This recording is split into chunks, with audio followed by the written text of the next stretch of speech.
Welcome back to our new video. आज का video मैंने एसएसबी के प्रिपरेशन के लिए डिज़ाइन किया है। तो आई होप आप सभी अपनी एसएसबी के लिए प्रिपरेशन कर रहे होंगे। तो आप में से जो भी एसएसबी देने वाला है या फिर इन फ्यूचर आप एसएसबी देने वाले हैं तो ये वीडियो आपके लिए काफ़ी इंपॉर्टेंट रहने वाला है। तो वीडियो का एंड तक देखना, आप बहुत ज़्यादा हेल्प मिलने वाली है। इसके अलावा आप में से जो भी अगर एसएसबी के लिए प्रिपेयर नहीं कर रहा है, एसएसबी नहीं देने वाला है, तो इस वीडियो को स्किप कर सकते हो। आपके किसी काम का ये वीडियो नहीं रहने वाला है। लेकिन अगर एसएसबी के लिए जाना चाहते हो, एसएसबी देना है, तो ये वीडियो आपके लिए इंपॉर्टेंट रहने वाला है। वीडियो को लास्ट तक ज़रूर देखना। तो वीडियो को करते हैं स्टार्ट। पहले मैं ये बता देता हूँ कि वीडियो में आप टॉपिक क्या है। तो वीडियो का जो टॉपिक है वो है स्क्रीनिंग टेस्ट के प्रोसीजर के बारे में, कौन कौन से टेस्ट होते हैं डिटेल में आपको बताने वाला हूँ। तो सारी चीज़ें यहाँ पे बने रहना वीडियो में। तो सबसे पहला होता है कि क्वेश्चन ये बनता है कि स्क्रीनिंग टेस्ट होता क्या है, क्योंकि जाहिर सी बात है जो फर्स्ट टाइम एसएसबी देने जा रहा होगा तो उसको तो ये भी नहीं पता होगा कि स्क्रीनिंग टेस्ट होता क्या है। तो एसएसबी में जो फर्स्ट डे के जितने भी टेस्ट होते हैं उनको कहते हैं स्क्रीनिंग। अगर फर्स्ट डे पे आप पास होते हैं तो आपको वहाँ पे बोला जाता है स्क्रीनिंग। अगर आप फेल होते हैं तो आपको बोला जाता है वहाँ पे स्क्रीन आउट। तो स्क्रीनिंग टेस्ट के क्या क्या प्रोसीजर्स हैं वो मैं बताने वाला हूँ। तो चलते हैं, स्टार्ट करते हैं। तो सबसे पहले मैं बता देता हूँ कि आप में से जिसने भी टेलीग्राम ग्रुप अपना नहीं ज्वाइन किया है तो टेलीग्राम ग्रुप अपना जेन्युइन बैंक के नाम से ही है। लिंक आपको डिस्क्रिप्शन बॉक्स में मिल जाएगा, तो जाके ज्वाइन कर लेना, क्योंकि वहाँ पे आपको स्टोरी राइटिंग एंड जो मटेरियल वगैरह है वो वहाँ पे मिलता रहता है। आपके क्वेश्चन डाउट भी वहाँ क्लियर होते रहते हैं। तो टेलीग्राम ग्रुप ज़रूर ज्वाइन कर लेना। सो सबसे पहले बात करते हैं कि स्क्रीनिंग टेस्ट के कौन कौन से पार्ट्स होते हैं, ये जानना बहुत ज़रूरी होता है। तो स्क्रीनिंग टेस्ट में जो होते हैं मेन 3 स्टेजेस होती हैं। नंबर 1 होता है आपका OIR टेस्ट, नंबर 2 होता है PPNDT, number 3 GD and narration. तो OIR टेस्ट क्या होता है? ऑफिसर्स इंटेलिजेंस रेटिंग इसको कहते हैं। PPNDT को picture perception and description test बोलते हैं। एंड थर्ड आपका आता है GD यानी कि group discussion and individual narrations. So hello friends, मैं हूं मयंक, एक बार फिर से अपने यूट्यूब चैनल पे स्वागत करता हूं। इस वीडियो में मैं आपको डिटेल में सारे टेस्ट के बारे में बताने वाला हूं। तो सबसे पहले बात करते हैं कि OIR टेस्ट जो सबसे पहला टेस्ट होता है। आप जैसे ही वहां पे पहुंचेंगे तो आपका वहां पे जो वेरिफिकेशन होगा उसके बाद आपको चेस्ट नंबर अलॉट कर दिया जाएगा। उसके बाद जो पहला टेस्ट होता है वो OIR टेस्ट। तो अगर आपने एसएसबी के प्रोसीजर के वाला वीडियो मैंने नहीं देखा है, आप लोगों ने नहीं देखा है, जो चैनल पे मैंने अपलोड कर रखा है, तो उसको ज़रूर देख लेना, जिससे आपको प्रोसीजर के बारे में एटलीस्ट पता चल जाएगा। तो सबसे पहले बात करते हैं कि OIR टेस्ट होता क्या है। तो OIR टेस्ट में 2 टाइप्स के क्वेश्चन पूछे जाते हैं। एक होता है आपका वर्बल एंड एक होता है आपका non verbal. Reasoning based question होते हैं, जो आपकी रीजनिंग आप देखते हैं, जैसे ब्लड रिलेशन है एंड सिटिंग अरेंजमेंट है, या फिर आपका जो फिगर वाले क्वेश्चन है। ज़्यादातर आपके फिगर वाले क्वेश्चन आते हैं जो नॉर्मल रीजनिंग बेस्ड होते हैं। आप कोई भी बुक आप गूगल करेंगे तो वहाँ पे OIR के टेस्ट बहुत सारे पड़े हैं, तो आप उनको मॉक टेस्ट दीजिए ऑनलाइन, उससे आपको काफ़ी ज़्यादा बेनिफिट मिलने वाला है। तो OIR टेस्ट नॉर्मल होता है, लेकिन इसका फ़ायदा आपको लास्ट डे तक मिलता है। अगर आप रिकमेंड होते हैं तो आपको लास्ट स्टेज तक आपका इसका फ़ायदा मिलता है। तो इसमें रेटिंग दी जाती हैं, तो बहुत सारी रेटिंग वो डिज़ाइन करते हैं, तो वो आपको इसमें अच्छे से अच्छा परफॉर्म करना है। तो ये आपके हाथ में है, आप अपनी प्रैक्टिस घर से कर सकते हैं, तो आपको काफ़ी ज़्यादा हेल्प वहाँ पर मिलेगी। तो आई थिंक ये टेस्ट समझ में आ गया होगा। OIR टेस्ट में नॉर्मल रीजनिंग बेस्ड क्वेश्चन होते हैं, आप गूगल पे सर्च करेंगे, वहाँ पे आपको मॉक टेस्ट मिल जाएंगे, उनको दीजिए, आपको बहुत ज़्यादा हेल्प मिलेगी। इसके बाद हम बात करते हैं जो सेकंड टेस्ट आता है वो है PPNDT। PPNDT टेस्ट में इसमें सबसे इम्पोर्टेंट ये होता है कि आप कितनी ज़्यादा घर पे प्रैक्टिस करके जाते हैं। तो अगर आपने टेलीग्राम नहीं ज्वाइन किया तो टेलीग्राम पे मैं स्टोरी डालता रहता हूँ कभी कभी, तो मैं आपकी स्टोरी चेक भी कर लेता हूँ। जो भी प्रॉब्लम मुझे समझ में आती है मैं आप लोगों को बताता हूँ और ऑब्ज़र्व करता हूँ, तो वो आपको वहाँ पे बता देता हूँ कि आप यहाँ पे लैग कर रहे हैं या फिर अपनी यहाँ पे सुधारिए। तो टेलीग्राम जुड़ जाइए ज़रूर। तो PPDT में क्या होता है कि आपको कुछ ऐसी सीट दी जाती है, जो यहाँ पे राइट साइड में आपको दिख रही होगी। तो यहाँ पे ऐसी सीट होती है, तो सबसे पहले अपना नेम वगैरह डाल देंगे, चेस्ट नंबर वहाँ पे डाल देंगे, रोल नंबर वगैरह, बैच नंबर वहाँ पे बता देंगे। एक्शन, अब एक्शन में क्या करना होता है, सबसे इसमें होता है कि अब पहले ये बता देता हूँ कि PPDT में होता क्या है। आपको एक रूम में ले जाया जाएगा, वहाँ पे बड़ा सा हॉल होगा, वहाँ पे एक स्क्रीन पे आपको एक पिक्चर दिखाई जाएगी। उस पिक्चर को 30 सेकंड वहाँ पे फ्लैश किया जाएगा, जो स्क्रीन होगी वहाँ पे 30 सेकंड तक फ्लैश होगी। तो आपको करना क्या है, उस 30 सेकंड में बहुत लोग होते हैं कि 10 सेकंड देखा उसके बाद लिखना स्टार्ट कर दिया, तो आपको ऐसा बिल्कुल नहीं करना है। 30 सेकंड आपके पास टाइम मिलता है, तो 30 सेकंड तक आप उसको ऑब्ज़र्व कीजिए, जितना अच्छे से उस पिक्चर को समझ सकते हैं उस पिक्चर को समझने की कोशिश कीजिए। उसके छोटे से छोटे पॉइंट्स को देखिए, उसके सराउंडिंग्स को देखिए, कैसा वहाँ पे माहौल है, अगल बगल का क्या सीन है, वो सारी चीज़ें उसमें देखिए। और एक बात हाँ, कि जो पिक्चर होती है वो बहुत ज़्यादा हेज़ी होती है, धुंधली होती है, क्लियर नहीं दिखती है। तो आपको कोशिश करनी है कि पिक्चर को अच्छे से देखने की। तो जितना ज़्यादा आप उसे समझ जाएंगे उतना जल्दी से आप इसको लिखने में भी आसानी होगी। तो आपको यहाँ पे जो ऑप्शन रहते हैं, यहाँ पे जो सीट रहती है, इसमें सबसे पहला आपका होता है एक्शन। तो एक्शन में मैंने स्टोरी जो टेलीग्राम में डाली थी वहाँ पे बहुत सारे स्टूडेंट मैंने देखा था कि वो कम से कम 5-7 लाइन का तो एक्शन ही लिख देते हैं। तो अगर आप इतना लिखेंगे तो आपके पास टाइम नहीं मिलता है, टोटल आपको 3 मिनट्स टाइम मिलता है लगभग। तो 3 to 4 मिनट्स होता है कहीं कहीं पे, तो 3 मिनट्स से अप्रॉक्स मान के चलिए। 3 मिनट्स में आपको ये सारी चीज़ें यहाँ पे फिल करनी होती है। सबसे पहले आपका यहाँ पे करना क्या होता है कि आपको जो भी कैरेक्टर वहाँ पे दिखता है, जैसे कि अगर मेल है तो आपको मेल लिखना होगा, उसकी एज आपको कितनी लग रही है, मान लो 20 लग रही है तो आप 20 लिख दीजिए। उसका मूड क्या है, पॉजिटिव नेगेटिव, ये चीज़ें लिखनी होती है। तो आप कोशिश कीजिए कि पॉजिटिव मूड पे ही स्टोरी लिखने की कोशिश कीजिए। और इसमें एक क्वेश्चन और रहता है कि वहाँ पे ये आपको इंस्ट्रक्शन दिया जाएगा, ध्यान रखना कि वहाँ पे जैसा इंस्ट्रक्शन दिया जाएगा वैसा फॉलो करना है। कहीं कहीं होता है कि आपको ये बोला जाता है कि जो आपने पहला कैरेक्टर देखा तो उस पर आपको ओवल बनाना है या फिर आपको राउंड बनाना है, या फिर जो भी है वो वहाँ पे इंस्ट्रक्शन देंगे कि आपको किस हिसाब से क्या करना है। तो वो मार्क वहाँ पे आपको बनाना होगा, इस बॉक्स के अंदर उसको रखना होगा। ये जो बॉक्स यहाँ पे दिख रहा है तो इसके अंदर आपको ये सारी चीज़ें फिल करनी होती हैं। इसके बाद आपका आता है एक्शन। तो एक्शन को आप कोशिश कीजिए कि 1 से 2 लाइन, यानी कि 1 से 2 लाइन के बीच में ही आप एक्शन लिख दीजिए। एक्शन का मतलब होता है जैसे आप पोएम रहती है तो पोएम का एक टाइटल होता है, वो टाइटल मतलब इस जो ये किस पे बेस्ड है ये आपका होता है। एक्शन इस स्टोरी में क्या रहने वाला है, किस पे बेस्ड है ये स्टोरी, उसको 1 लाइन में रखने की कोशिश कीजिए। तो एक्शन में आपका टाइम मत वेस्ट कीजिए। इसके बाद आता है आपका नीचे स्टोरी लिखा होता है। तो स्टोरी आपको कम से कम आप कोशिश कीजिए 3 मिनट्स में 8 to 10 लाइन्स लिखने की कोशिश कीजिए। और हाँ, स्टोरी को लिखना कैसे है ये भी मैं बताने वाला हूँ। तो आप ये यहाँ पे देख सकते हैं कि पीपीटीटी में सारी चीज़ें आपको समझ में आ गई होंगी, किस हिसाब से लिखना है, किस तरह की सीट होती है राइट साइड में जो दिख रही है। तो अब क्वेश्चन ये बन रहा होगा कि किस तरह की स्टोरी आती है, किस तरह हमें लिखना है। तो वो भी आपको दिखा देता हूँ कि आपकी जो स्टोरी आती है उसमें मैंने जैसे पहले बता रखा है कि 3 to 4 मिनट्स आपको टाइम मिलता है। वो आपका जो बोर्ड है उसके हिसाब से डिपेंड करता है, आपको 3 मिनट्स मिलता है कि 4 मिनट्स मिलता है। तो अलग अलग बोर्ड पे अलग अलग रहता है, लेकिन आप 3 मिनट्स अप्रॉक्स मान के चलिए। स्टोरी आप जैसे राइट साइड में देख सकते हैं इस टाइप की स्टोरी होती हैं, काफ़ी ब्लर हो रहती हैं। इसमें तो फिर भी साफ दिख रहा है, इससे भी ज़्यादा ब्लर होती हैं। तो आप इसकी प्रैक्टिस ज़रूर कर लेना स्टोरी राइटिंग की। एंड जो अपना टाइमिंग है इसका बहुत ध्यान रखना, क्योंकि वहाँ पे टाइमिंग इतना कम मिलता है आपको पता नहीं चलेगा कि 3 मिनट्स कैसे निकल गए।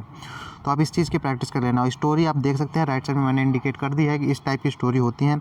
आपको यहाँ पर ये इस चीज़ का ध्यान रखना है स्टोरी लिखना कैसे है। सबसे इम्पॉर्टेंट जो क्वेश्चन आता है कि स्टोरी लिखना कैसे है, how to write a perfect story.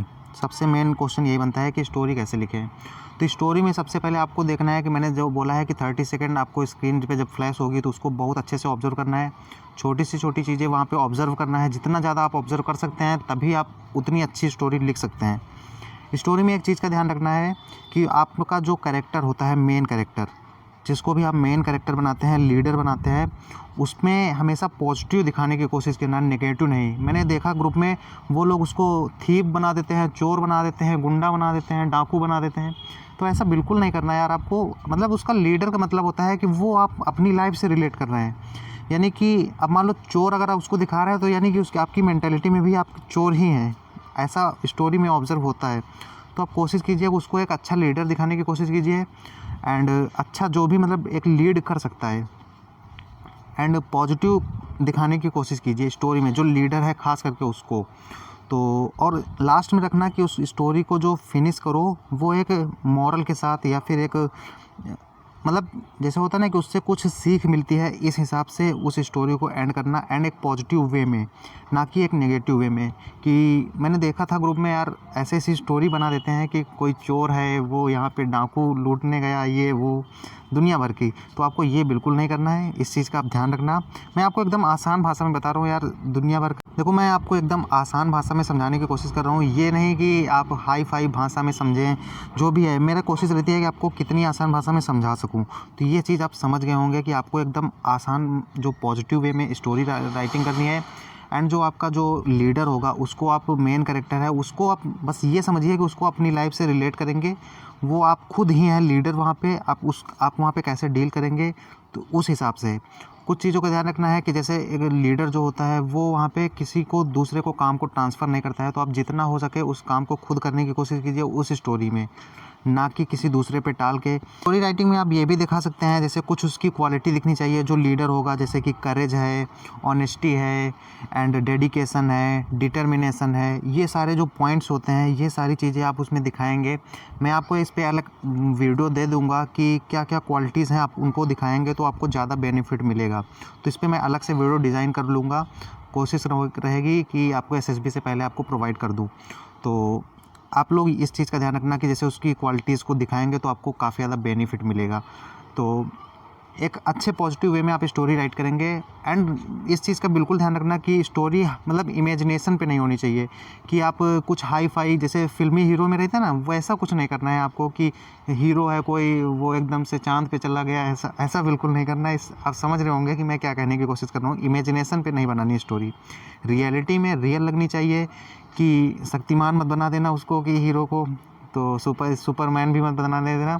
Normal रखना यार, जैसे एक आम इंसान होता है वो कैसे लीड करता है सिचुएशंस, अगर प्रॉब्लम क्रिएट होती हैं, प्रॉब्लम आती हैं तो उसको कैसे हैंडल करता है, ये सारी चीज़ें बताना। एक फ़ौजी के रूप में आप जा रहे हो तो उस हिसाब से आप लीड करना कि एक लीडर बनने जा रहे हो। दूसरी बात, आपको स्टोरी में अगर आपकी नॉर्मल दिख रही है, स्टोरी में कुछ भी आप वहाँ पे प्रॉब्लम नहीं दिख रही है, स्टोरी के अंदर दिख नहीं रही है प्रॉब्लम, तो आप खुद से प्रॉब्लम क्रिएट मत करें। यानी कि जैसे नॉर्मल दो बच्चे दिख रहे हैं बात करते हुए, तो मैं देखता हूँ कि बच्चे ये भी बना देते हैं कि उसकी माँ की तबीयत ख़राब थी, उसके पिता की तबीयत ख़राब थी, उसके भाई का एक्सीडेंट हो गया। यार उसमें दिख तो रहा नहीं कि तुम्हें एक्सीडेंट हुआ, तुम क्यों प्रॉब्लम क्रिएट कर रहे हो। इस चीज़ का ध्यान रखना कि अगर प्रॉब्लम उसमें दी नहीं हुई है तो आप खुद से प्रॉब्लम मत क्रिएट करें। अगर प्रॉब्लम दी हुई है तो उसको एक पॉजिटिव वे में उसको सॉल्यूशन दें, अगर दी हुई है तो। अगर दी नहीं है तो प्रॉब्लम खुद से मत क्रिएट करें, एक पॉजिटिव वे में अच्छी स्टोरी बनाएं। समझ गए होंगे मैं क्या कहना चाहता हूँ। तो ये भी आपको समझ में आ गया होगा कि एक स्टोरी कैसे लिखी जाती है। तो अगर इसके रिगार्डिंग आपका कोई डाउट रहता है तो कमेंट बॉक्स में बताएं। टेलीग्राम पे मुझे पर्सनल मैसेज भी कर सकते हैं। ज़्यादा कुछ प्रॉब्लम हो तो मुझे टेलीग्राम पे कॉल भी कर सकते हैं, लेकिन ज़्यादा प्रॉब्लम हो तो ही, क्योंकि कॉल यार बहुत आ जाती है तो मैं रिसीव नहीं कर पाता हूँ, तो उसके लिए सॉरी चाहता हूँ। अब बात करते हैं, क्वेश्चन ये बनता है कि नरेशन इसके बाद जो होता है, अब मान लो आपकी स्टोरी लिख गई, उसके बाद आपको अलग से रूम ले जाएंगे, वहाँ पे इस टाइप जो सेमी सर्कल टाइप होता है, इस टाइप से आपको यहाँ पे बैठा दिया जाएगा। सारे बच्चों का 10 से 15 लोगों का ग्रुप बन जाता है आपके वहाँ पे। वो डिपेंड करता है कि आपके वहाँ पे कैसी जो नंबर आप स्टूडेंट्स हैं उनके हिसाब से डिज़ाइन किया जाता है। तो एवरेज जो होता है 10 से 15 स्टूडेंट्स का ग्रुप बन जाता है, तो आपको वहाँ पे रूम में बैठा दिया जाता है। फिर आपके सामने 3 ऑफिसर्स रहते हैं, एक होता है आईओ यानी इंटरव्यूइंग ऑफिसर, एक होता है जीटीओ ऑफिसर एंड आपका हो जाता है साइकोलॉजिस्ट। तो तीनों ऑफिसर आपके सामने बैठे रहते हैं। आपको वहाँ पे बोला जाता है कि आपको अपने ग्रुप में देख के बात करनी है, मतलब ऑफिसर्स की तरफ आपको नहीं देखना है, आप आपस में देख के आप एक दूसरे को नरेट करें। तो सबसे पहला होता है कि आप इंडिविजुअल नरेशन। तो इंडिविजुअल नरेशन में क्या होता है, आपकी जो भी स्टोरी होती है वो आपको 1 मिनट के लिए रिमाइंड करने के लिए आपको स्टोरी वापस की जाती है, आप उसको पढ़ें एंड फिर उसके बाद आपको क्या होता है कि आपको वही स्टोरी बोलनी होती है बिना देखे हुए। आपको अपने बाकी जो ग्रुप मेंबर होते हैं उनको वहाँ पे नरेट करनी होती है अपनी स्टोरी। ध्यान रखना ये स्टोरी इंग्लिश में नरेट होती है, क्योंकि आपके ग्रुप में मेंबर जो होते हैं बाकी स्टेट्स के भी हो सकते हैं, जैसे दक्षिण भारत के हो सकते हैं, पूर्वी भारत के हो सकते हैं, तो उन्हें हो सकता है हिंदी ना आए। तो इसलिए यहाँ पे एसएसबी में इंग्लिश मैंडेटरी है, क्योंकि सभी को समझ आनी चाहिए बात। तो इंग्लिश वहाँ पे कॉमन होती है, इस वजह से इंग्लिश में ही आपको नरेट करना होगा। तो आपका इंडिविजुअल नरेशन, एक बात का ध्यान रखना, इंडिविजुअल नरेशन मान लो 15 बच्चों का ग्रुप है, तो इंडिविजुअल नरेशन के लिए आपको 1 से 1.5 मिनट का टाइम मिल जाता है, लगभग 1 मिनट का। तो 1 मिनट में अपनी स्टोरी को ख़त्म कीजिए, 1 से 1.5 मिनट में। उसके बाद जो नेक्स्ट होगा वो बोलेगा। इसके बाद जब लास्ट 15 हो जाएगा, तो जैसे ही लास्ट स्टूडेंट्स बोल होता है अपनी स्टोरी, उसके बाद ही तुरंत आपको कोई इंस्ट्रक्शन नहीं दिया जाएगा, आपको तुरंत से जीडी स्टार्ट कर देना है। तो जीडी के लिए अलग से कोई भी इंस्ट्रक्शन आपको नहीं दिया जाएगा। जैसे ही लास्ट स्टूडेंट जो होता है इंडिविजुअल नरेशन कंप्लीट करता है, उसके बाद आपको जीडी करना है। जीडी मतलब होता है ग्रुप डिस्कशन। जैसे बहुत सारे बच्चों ने स्टोरी लिखी है, पिक्चर एक ही थी, उसमें 15 बच्चों ने अलग अलग स्टोरी लिख दी, तो अब तुम्हें 15 बच्चों में आपस में डिस्कस करना है और एक कॉमन स्टोरी निकालना है, एक कॉमन जो रिज़ल्ट उसकी स्टोरी है वो निकालना है। तो आप लोग आपस में बात करते हैं कि ये स्टोरी ऐसी होनी चाहिए, ये होनी चाहिए, फिर आप जो फाइनल डिस्कशन निकलता है उसमें वहाँ पे तो ऑफिसर्स की तरफ से ये इंस्ट्रक्शन दिया जाता है कि आप में से जो भी स्टोरी फाइनल की हुई है, मतलब आप लोगों ने जो फाइनल डिस्कशन करके जो स्टोरी निकाली है, तो कोई भी एक स्टूडेंट उसको नरेट कर सकता है ऑफिसर्स के सामने। देन आपका ये ख़त्म हो जाता है, आपको वहाँ पे बाहर भेज दिया जाता है। आपको वहाँ पे नीचे जो भी ग्राउंड होगा जहाँ पे आप वो बैठने के लिए बोलेंगे, वहाँ पे आपको वेट करने के लिए बोल दिया जाएगा रिज़ल्ट का। तो अगर आप उसमें रिकमेंड होते हैं तो आपका chest number and roll number वहाँ पे पूछा जाएगा। चेस्ट नंबर बुलाएंगे, आपको वहाँ पे जाना होगा, फिर आपसे रोल नंबर वगैरह पूछा जाएगा, कुछ डिटेल्स। एंड बाकी जो लोग बचते हैं उनको वहाँ पे सेम डे आफ्टरनून के बाद आपको वहाँ पे बोलेंगे लंच वगैरह आप कर लीजिए जो भी है, उसके बाद आपको वहाँ से वापस कर दिया जाता है। तो आपको स्टेशन तक जो बसेज है गेट तक छोड़ दिया जाएगा, उसके बाद आप वहाँ से वापस आ सकते हैं। तो ये सारी जो टेस्ट्स होते हैं जितने भी मैंने बताए हैं, ये पूरा होता है स्क्रीनिंग का प्रोसेस जो फर्स्ट डे पे होता है। फर्स्ट डे पे सिर्फ इतना ही होता है, इसके अलावा ज़्यादा कुछ नहीं होता है। तो आपको यही चीज़ें अच्छे से करनी है, इन्हीं चीज़ों को अच्छे से समझना है।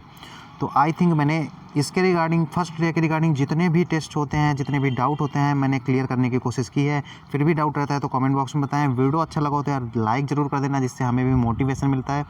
तो अच्छा लगा हो तो चैनल को भी सब्सक्राइब कर लेना इसी तरह के अपडेट्स के लिए। तो मिलते हैं किसी नेक्स्ट वीडियो पे, तब तक के लिए जय हिंद।